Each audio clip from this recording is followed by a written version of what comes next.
Operators come in as many different shapes and sizes as types do. Before you panic, don't worry. Compared to types, there are a lot less operators in Swift. Operators are used for anything from maths to testing logic, similar to how Booleans test expressions. So what is an operator? Operators are the symbols we see every day when we do math. There's also a few special ones Swift gives us to use extra functionality. There are 3 types of operators. Take note here, these terms are important. Firstly, there are unary operators which operate on a single target. Secondly, there are binary operators which operate on 2 targets.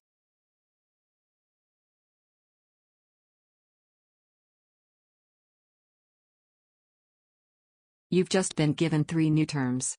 Let's give you some examples for each, starting with unary.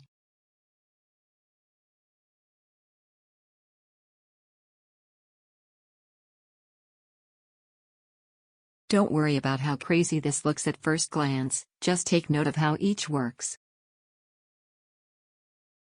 This is an example of a binary operator and probably the most simple one. Here is a ternary operator, and it's actually a broken down way to check a condition.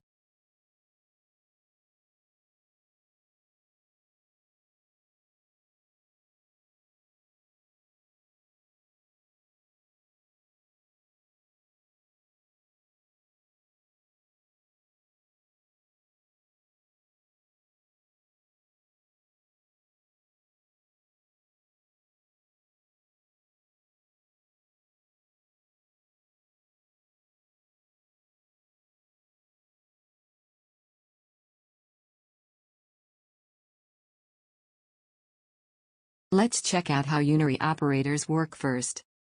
Unary operators break down longer operations into a simpler equation. In the example above, we are adding 1 to counter. This way we don't have to rewrite the whole variable again.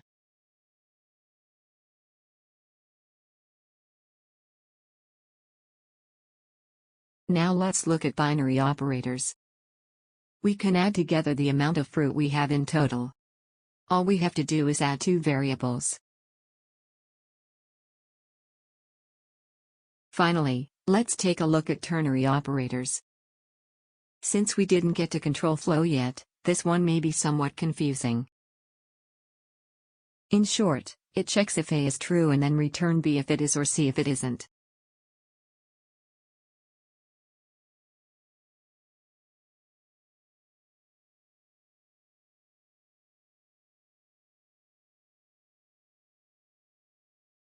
Arithmetic operators are typically in the form of a binary operator. Example, 5 plus 8 or 2 times 10. They can also be done in a simple version with unary operator.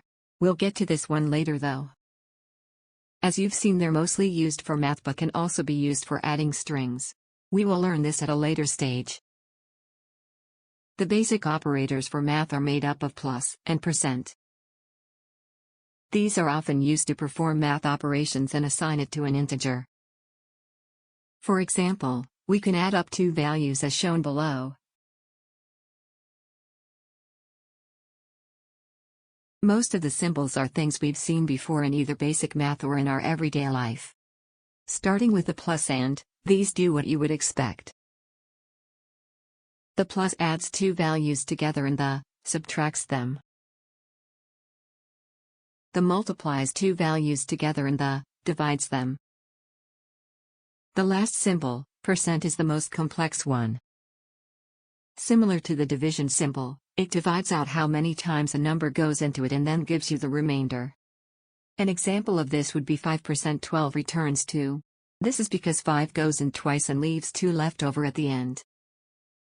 Basic math operators don't only have to be used on integers or numbers. They can also be used to add words or strings. This is called concatenation. Let's see that in action. This adds the strings together so you end up with apple pie. Did you notice something weird? Why isn't there a space? Well, Swift doesn't know better. You have to be very specific. If you don't specify that there is a space, you won't get one. So if we wanted a space, we would have to write this.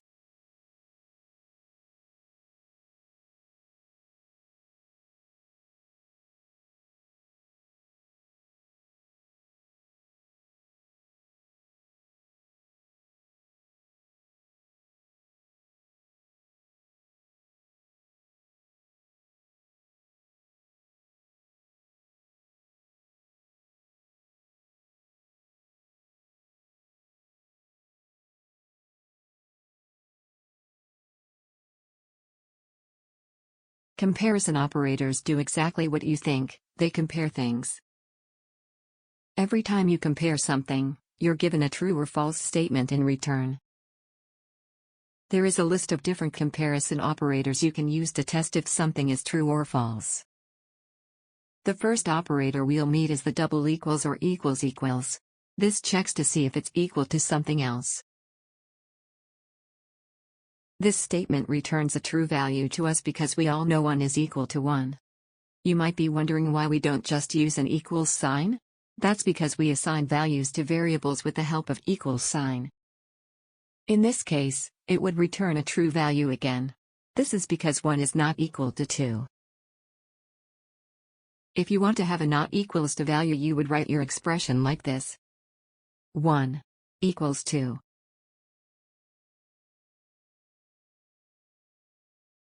Now that you already know the equals operator, you can use it to check any type you want. If you want to check strings, you can. Checking doubles? You got that too. You can even determine if booleans have the same value. In the example above, you end up with a false value.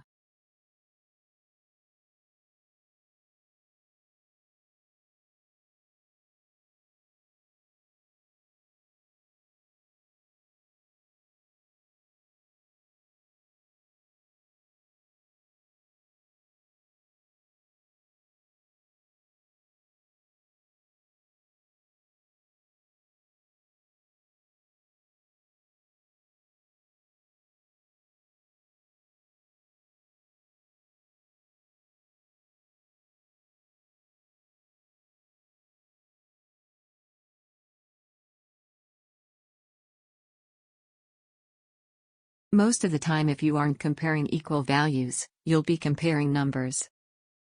You might need to find if the number is higher or lower. You might even need to check if it's greater than or equal to. It's just like your math classes. There are 4 operators we need to be aware of here. They are less than, equals, and greater than equals. You might already be familiar with these because of your math classes, but if not, they probably look pretty crazy. The first means less than, the next greater than. Here's an example.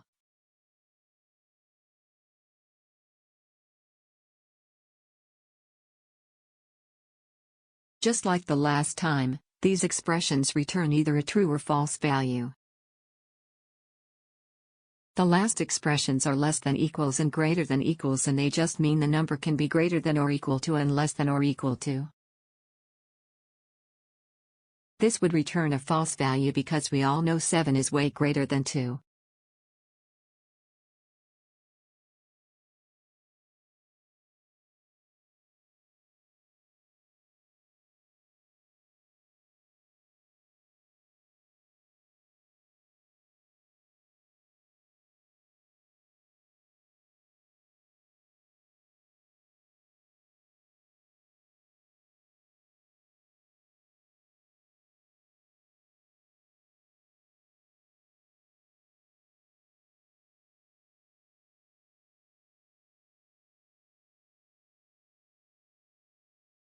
Great job.